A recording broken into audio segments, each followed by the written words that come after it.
दोस्तों नमस्कार। आज की कहानी का शीर्षक है दहेज प्रथा। दिल को हिला देने वाली कहानी है ये। भारत का एक प्राचीन जिले में जनकपुर नाम का एक गांव है। सुरेश नाम का एक व्यक्ति उस गांव में अपने परिवार के साथ रहता था। वह गांव में किसानी करता था। बड़ी मुश्किल से अपने परिवार के लिए 2 वक्त की ही रोटी कमा पाता था। सुरेश की एक बेटी थी गहना और 2 बेटे थे।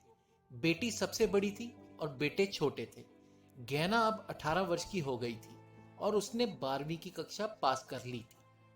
अब सुरेश अपनी बेटी गहना की शादी के बारे में सोचने लगा था, क्योंकि उसके पास अब अपनी बेटी को आगे पढ़ाने के लिए पैसा नहीं था।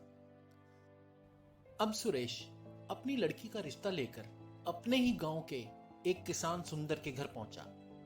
पहले तो सुंदर बहुत ही खुश हुआ, लेकिन जब सुरेश ने उसे कहा कि उसके पास दहेज देने के लिए कुछ भी नहीं है, उसी वक्त सुंदर के तेवर और जबान बदल गई। वह कहने लगा कि हमारे पास बहुत जमीन जायदाद है, तुम हमारा मुकाबला नहीं कर सकते। सुंदर ने यह कहकर रिश्ता ठुकरा दिया।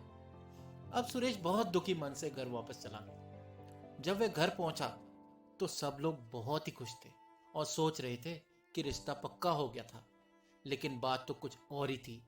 वो सिर्फ सुरेश को ही पता थी। शाम को सुरेश सब अपनी पत्नी को बताता है। बात सुनते सुनते उसकी पत्नी की आंखों में आंसू निकल पड़े।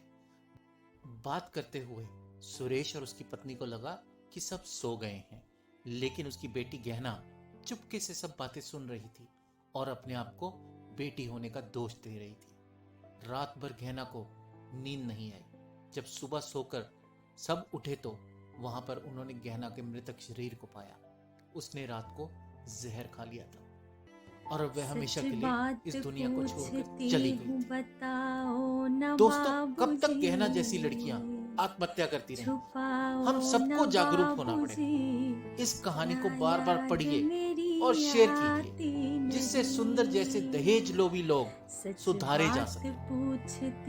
आए दोस्तों, हम सब मिलकर संकल्प करें कि इस दहेज प्रथा को जड़ से उखाड़ फेंकेंगे। ये कहानी से हमें ये सीखने को मिलता है कि हमें ऐसी प्रथाओं को रोकना चाहिए, अपने आसपास होने वाले अत्याचारों को भी रोकना चाहिए, तभी हम काबिल इंसान माने जाएंगे। दोस्तों, अगर आपको भी ये कहानी अच्छी लगी हो, लाइक और सब्सक्राइब जरूर करें।